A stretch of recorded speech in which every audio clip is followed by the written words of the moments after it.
At that time Judah went down from his brothers and visited a certain Adulamite, whose name was Hira.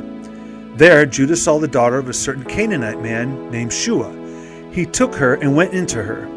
She conceived and bore a son, and he named him Er. She conceived again and bore a son, and she named him Onan. She yet again bore a son, and named him Shelah. He was at Shizib when she bore him.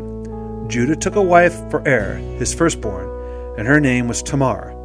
Er, Judah's firstborn, was wicked in Yahweh's sight, so Yahweh killed him. Judah said to Onan, "Go into your brother's wife and perform the duty of a husband's brother to her, and raise up offspring for your brother."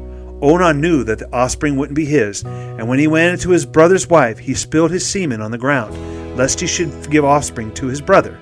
The thing which he did was evil in Yahweh's sight, and he killed him also. Then Judah said to Tamar, his daughter-in-law, "Remain a widow in your father's house until Shelah, my son, is grown up." For he said, "Lest he also die like his brothers." Tamar went and lived in her father's house. After many days, Shua's daughter, the wife of Judah, died. Judah was comforted and went up to his sheep shearers to Timnah, he and his friend Hira, the Adulamite. Tamar was told, "Behold, your father-in-law is going up to Timnah to shear his sheep." She took off the garments of her widowhood and covered herself with a veil and wrapped herself and sat in the gate of Eniam, which is on the way to Timnah. For she saw that Shelah was grown up, and she wasn't given to him as a wife. When Judah saw her, he thought that she was a prostitute, for she had covered her face. He turned to her by the way and said, "Please come, let me come in to you," for he didn't know that she was his daughter-in-law. She said, "What will you give me that you may come in to me?" He said, "I will send you a young goat from the flock." She said, "Will you give me a pledge until you send it?" He said, "What pledge will I give you?" She said, "Your signet and your cord and your staff that is in your hand." He gave them to her and came into her, and she conceived by him. She arose and went away and put off her veil from her and put on the garments of her widowhood. Judah sent the young goat by the hand of his friend, the Adulamite, to receive the pledge from the woman's hand, but he didn't find her. Then he asked the men of her place, saying, "Where is the prostitute that was at Eniam by the road?" They said, "There has been no prostitute here."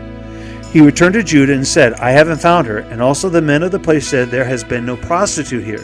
Judah said, "Let her keep it, lest we be shamed.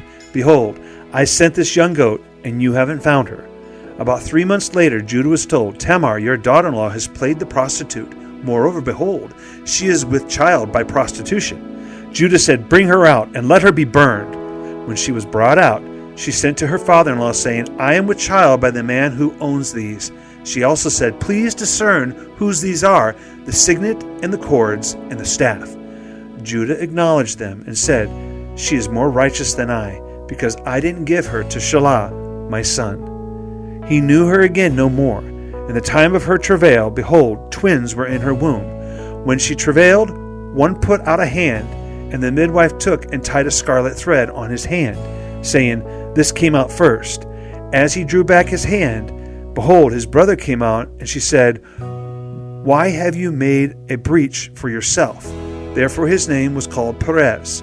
Afterward his brother came out, who had the scarlet thread on his hand, and his name was called Zerah.